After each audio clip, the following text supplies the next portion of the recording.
Good evening dear students, कैसे हैं आप लोग। होप आप लोग बहुत बहुत बहुत अच्छे होंगे और आपका आज का इंग्लिश का एग्जाम भी बहुत अच्छा गया होगा। बेटा जैसा कि मैं हमेशा कहता हूं, स्काई इज द लिमिट। अब आज का एग्जाम कुछ लोगों का बहुत अच्छा गया होगा और कुछ लोगों का नहीं उतना अप टू द मार्क होगा, लेकिन हमें आज की वजह से अपना कल खराब करने का कोई भी राइट नहीं है। तो मैं अब सिंपल सी बात है, आप लोग एग्जाम देके 2 बजे तक आ गए होंगे, मैक्सिमम 2-3 बजे तक घर आ गए होंगे। उसके बाद आपने अपना प्लेंटी ऑफ द रेस्ट ले लिया होगा, स्लीपिंग टाइम भी आपका हो गया होगा। अब यहां से आपको पढ़ना स्टार्ट कर देना है। मैंने इसलिए लेट वीडियो रिकॉर्ड किया ताकि आपको ये पता रहे कि हमें कैसे स्टार्ट करना है। देखिए बेटा, अगर आप खुद की सेल्फ स्ट्रेटेजी फॉलो कर रहे हैं तो बहुत अच्छी बात है, लेकिन अगर आपको गाइडेंस चाहिए है तो आप मेरा गाइडेंस भी फॉलो कर सकते हैं, ठीक है ना। तो अब मैं स्टार्ट करूंगा। बेसिकली ज्यादा टाइम अपने पास है नहीं है कि अपन बातों में ज्यादा टाइम खर्च करें कि क्या है कैसा है। सीधे मैं मुद्दे पे आऊंगा। मुद्दा इतना सा है, जिन बच्चों का मैथ का एग्जाम है, जिन बच्चों का मैथ्स एग्जाम है 11 मार्च को, तो वो तो अकॉर्डिंगली उनको तो डेली मैथ्स पढ़ना ही है। जिनका आईपी का एग्जाम है 13 मार्च को, सॉरी आईपी नहीं, पी का एग्जाम है 13 मार्च को, उन लोगों को अपने अकॉर्डिंगली पी प्लान करना है। लेकिन इसके बाद जो हमारे 3 अहम सब्जेक्ट हैं जिसके अराउंड पूरी कॉमर्स रिवॉल्व करती है, इको, बीएसटी और अकाउंट्स, तो अब हमें उस पर फोकस करना है। इको 17 मार्च, बीएसटी 25 मार्च। लेकिन यहां बीच में एक और, हम कहते हैं ना कबाब में हड्डी, वो कौन है? आईपी। तो जिन लोगों ने आईपी लिया है और उनका पेपर 23 मार्च को है, तो उनको बहुत कम गैप मिल रहा है। और बेटा जैसा कि कहना नहीं चाहिए लेकिन ये फैक्ट बात है, आप लोग आईपी को उतना सीरियसली, सॉरी आईपी बोल रहा हूं मैं, बीएसटी को उतना सीरियसली पूरे साल लेते नहीं हो। तो अब आपको इन दिनों में कॉन्स्टेंटली अपनी एक प्लानिंग करनी है, बहुत अच्छे से वो करनी है इको और बीएसटी की। और साथ में अगर आप अकाउंट मैनेज कर पाओ तो ये तो सोने पे सुहागा है। तो बेसिकली बेटा हमें क्या याद रखना है, हमें सिंपल सी एक बात ये याद रखनी है। 1 सेकेंड का टाइम दीजिए मुझको। हमें सिंपल सी एक बात ये याद रखनी है बेटा कि हमें एक भी दिन अपना अब वेस्ट नहीं करना है। हमें एक सिंगल डे वेस्ट करना बहुत भारी पड़ सकता है, ये बात आप याद रखिएगा। एक even a single day, single hour. तो देखो मेरा जो बहुत सिंपल सा स्ट्रेटेजी है, जो मैं अपने स्टूडेंट्स को भी बोलता हूं और आपको भी बोल रहा हूं, और मैं एज स्टूडेंट होता तो मैं क्या प्लान करता। मेरी बेसिकली प्लानिंग मेनली रहती है इको और बीएसटी से रिलेटेड। बेटा मैं ऐसा बिल्कुल नहीं करने वाला था कि जिनको अब सीधे इको का पेपर देना है वो लोग ध्यान से सुने, और जिनका बीच में आईपी है वो आईपी को अपने अकॉर्डिंगली 2 घंटे डेली दें, 2 से 3 घंटे दें। क्योंकि ये समय आ गया है कि आपको 8 से 10 घंटे देने हैं पढ़ाई को, आपके पास कोई भी काम नहीं है करने को इस समय। तो पहला जो हमारा स्टेप है आपको वो बहुत सिंपल सा है, आपको 2 स्लॉट बनाने हैं इंक्लूडिंग मैथ, आईपी, पी जो भी आपका हो, और अकाउंट्स भी आपको लेना है। लेकिन मैं आपको बेसिकली इको और बीएसटी के बारे में गाइड करूंगा। तो सबसे पहला स्लॉट आपको लेना है इको का, थोड़ा सा पेन टैबलेट में प्रॉब्लम हो रहा है, और दूसरा लेना है बीएसटी का। बेसिकली इको में हमें कहां से स्टार्ट करना है, तो इको में हमको स्टार्ट करना है सर, बहुत ही इंपॉर्टेंट टॉपिक हमारा जो है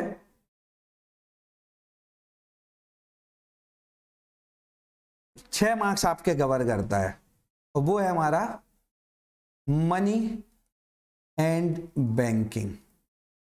सर आप इससे क्यों स्टार्ट करा रहे हो, हमें समझ में नहीं आ रहा है। क्योंकि बेटा अगर आज भी आप, आज रात से भी या कल मॉर्निंग में भी आप टाइम दोगे तो मैक्सिमम ये जो चैप्टर है ये 2-3 आवर्स के चैप्टर है इंक्लूडिंग योर प्रैक्टिस, ठीक है। तो आपको मनी बैंकिंग लेना है। ये आप मोटा मोटा मान लीजिए ये आप पढ़ेंगे 25 को, ये 25 का टारगेट है इको का।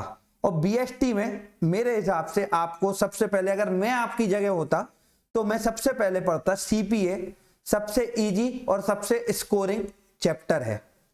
फिर कल ही आपको सीपीए के अलावा प्रयास करना है, मैं ये नहीं चलिए इसको हटाइए, कल नहीं करते हैं, कल के बाद हम दोबारा कोई और सब्जेक्ट के बारे अब आ जाइए आप 26 तारीख को। इको में जो हमें को है, थोड़ा सा मेरे प्रॉब्लम हो रहा है लिखने में, पेन टैबलेट में, जैसा मैंने पहले भी अपने लेक्चर्स में कहा था, मैं बिल्कुल नया हूं तो मुझे थोड़ा सा चलाने में अभी प्रॉब्लम हो रहा है। हाँ, तो 26 को आपको 2 चैप्टर इको के खत्म करने हैं, 2 चैप्टर्स, और उन चैप्टर्स का नाम है इको में, अभी बेसिकली मैं मैक्रो की बात कर रहा हूं, वो चैप्टर्स हैं आपका फॉरेन एक्सचेंज एंड बीओपी। आराम से ये भी 2 to 3 आवर्स का खेल है। और इसके बाद आपको करना है बीएसटी में, आपको करना है 1 चैप्टर ओनली, और जो है आपका फाइनेंशियल मैनेजमेंट। सर आप इतना शॉर्ट में क्यों लिख रहे हो? बेटा इतना टाइम नहीं है कि फुल फ्लैज हम लिख सके, तो आपको बेसिकली बहुत स्मार्टली स्टडी करना है। तो आप ये देखिए 2 दिन में आपने इको के 4 चैप्टर खत्म कर दिए जो मेनली हैं। फिर आप आ जाइए अगले दिन 27 तारीख को। 27 तारीख को मेरे हिसाब से आपको क्या क्या करना चाहिए? 27 तारीख को आपको इको में एक कॉम्बो बनाना है। इको में कॉम्बो क्या बनाना है आपको? सर आपको आईडी और मैक्रो का कॉम्बो बनाना है। मतलब यहां तो आप पहले करोगे गवर्नमेंट बजट, और फिर इंडियन इकोनॉमिक डेवलपमेंट में आप कौन सा चैप्टर उठाओगे? आप उठाओगे लास्ट जो 8 मार्क्स का है कंपैरेटिव, और गवर्नमेंट बजट का अप्रोक्स वेटेज है 6 मार्क्स का, कंपैरेटिव ऑफ नेवर। तो ये आप देखिए 8 6 14, पीछे 6 20 और 6 26 मार्क्स आपने यहां पे कवर कर लिए 3 दिन के अंदर अंदर। तो आप ये सोचो अगर आप स्मार्टली काम करोगे तो ये आपको कितना काम आने वाला है। और बीएसटी में सर हम क्या करेंगे? 27 तारीख को बीएसटी में हम करेंगे फाइनेंशियल मार्केट।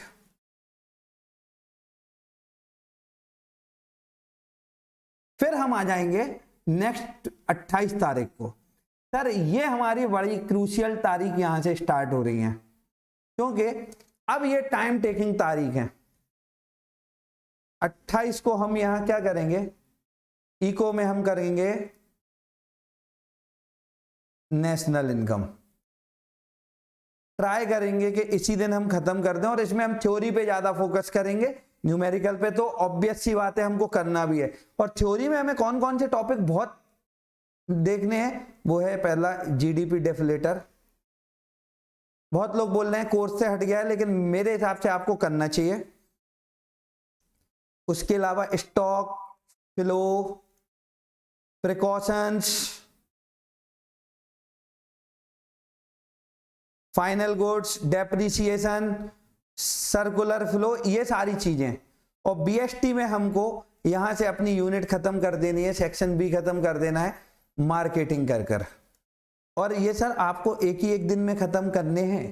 सर एक ही एक दिन में क्यों करवा रहे हो? हलवा थोड़ी है बेटा, हमको भी पता हलवा नहीं है, लेकिन इस समय आपका टाइम बहुत इंपॉर्टेंट है। मैं इसलिए कह रहा हूं क्योंकि आपका एग्जाम आते टाइम आपको कम से कम 3 बार रिवीजन करना है।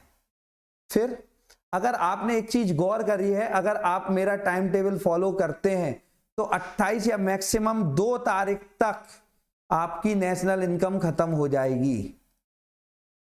जो लोग एक दिन में कर लें और जिनको 3 दिन चाहिए तो 2 तारीख तक। तो हम ये मान के चलते हैं 3 से हम करेंगे एग्रीगेट डिमांड, एग्रीगेट सप्लाई वाला चैप्टर, और इसको भी करने में हमें अप्रोक्स कितने 3 दिन ही मान लीजिए आप। तो आप 5 तारीख तक अपनी पूरी मैक्रो आप फुल फ्लैज खत्म कर देंगे।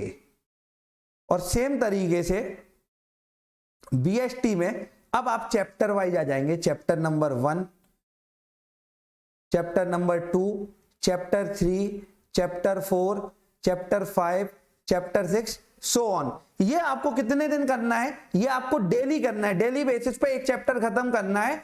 माइट भी पॉसिबल आप एक्सटेंड करिए, लेकिन आपको कम से कम 3 से 4 घंटे बीएसटी को देने हैं, 2 से 3 घंटे कम से कम आपको मैक्रो और आईडी को देने। सर बीएसटी पे आप इतना फोकस क्यों कर रहे हो? क्योंकि मैं ये मान के चल रहा हूं कि बहुत सारे बच्चों ने बीएसटी टाइमली खत्म नहीं करी है, बीएसटी को उतना टाइम नहीं दिया है, तो बीएसटी को ज्यादा से ज्यादा टाइम दो।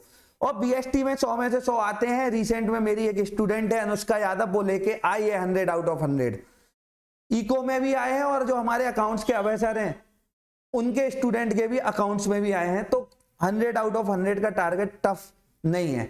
और एक बात याद रखिएगा, 10 तारीख तक आपको, कितनी तारीख तक?